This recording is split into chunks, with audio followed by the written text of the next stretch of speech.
Baby, slip a sable under the tree for me. Been an awful good girl, Santa baby, and hurry down the chimney tonight.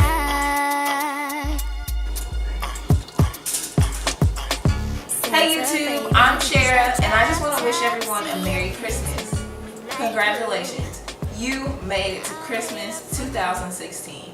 And if you have not been grateful for anything else in your life, be grateful for that God kept you here. For those of you that follow me, know that I do a lot of cooking. Ryan and I do a lot of cooking for each other, just for a healthier lifestyle. In general, we try to be healthy for the most part. It doesn't always work. So I get a lot of requests for people asking me to teach them how to cook. And I thought, what better day than Christmas to debut my first cooking vlog. I decided to show you all how to make seafood gumbo.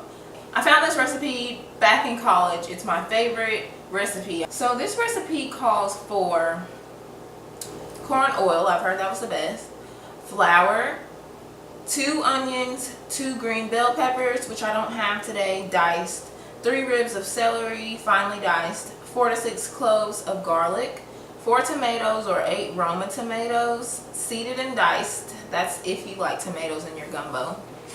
1 cup of tomato puree, 2 pounds of okra. I'm going to be using 1 pound of okra today. I'll explain why later. 4 quarts of shrimp stock, crab stock, or fish stock. I just found this seafood stock from Walmart. I found this seafood stock from Walmart, so we're just gonna make that work today. You're also gonna need dry thyme leaves, bay leaves, salt, and freshly ground black pepper, as well as 2 pounds of medium shrimp, peeled and deveined. I use way more shrimp than this. I am a seafood lover to the core. Anyone that knows me loves that. I love crab legs, king crab, Alaskan crab, shrimp scampi. I love it all. I'm sorry, but I love seafood. Okay, it says you can use 2 dozen of oysters. I don't use oysters. I'm never gonna eat oysters. You can also use 1 pound of fresh lump crab meat. I don't have the fresh crab meat, so I'm just going to crack a few crab legs open and put the meat in there.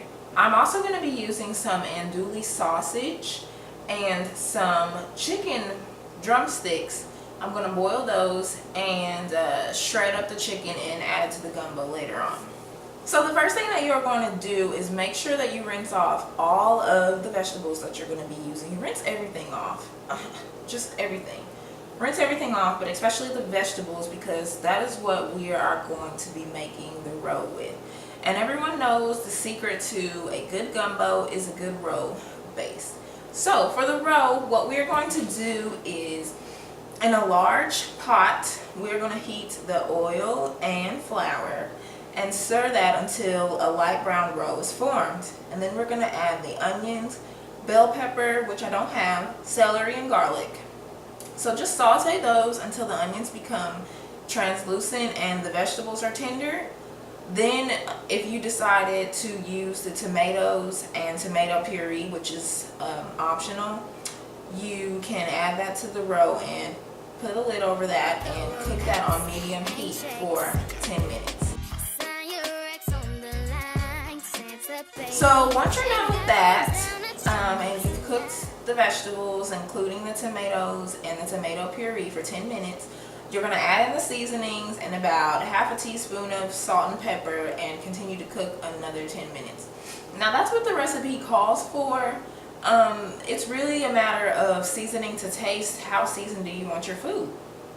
So once you get done sauteing some more for those 10 minutes, you're going to add the okra and cook for another 10 minutes, and then add the seafood stock. Once you've added the seafood stock, bring that to a boil and reduce the heat to simmer and cook that for 30 minutes. And for those of you who don't like okra or don't want to add it to your gumbo, you can make a filet gumbo. And so just remove the gumbo from heat once it's finished and add the filet powder. Keep in mind not to add the shrimp to gumbo until about 10 minutes before you want to serve it, just so that you avoid overcooking the shrimp. But for the purpose of my gumbo, I'm going to go ahead and add in the chicken, which I have shredded up, the andouille sausage, which I have cut up, the different amounts of crab. You also want to make some rice to go with this. A lot of people eat their gumbo with rice, or if you don't like rice or don't want the rice, you can just eat the gumbo by itself. I hope you all have enjoyed this tutorial as much as I have enjoyed showing you all, and I hope that I will be back to show you all more cooking tutorials. If you have any requests of things you want to see or learn how to cook, just leave them below in the comments box and I will show you all how to cook. Here's how the gumbo turned out. It is delicious. I mean, look at that. One thing that I wanted to do since I've got married is inspire other women who like to cook more just for their household, or if there's things that you're struggling with that you don't really know how to cook that you think that I might be able to help you with.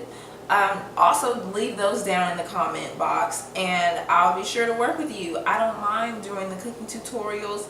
I just want you all to leave me some feedback for what it is that you want to see. See you all later. Thank you. Tonight.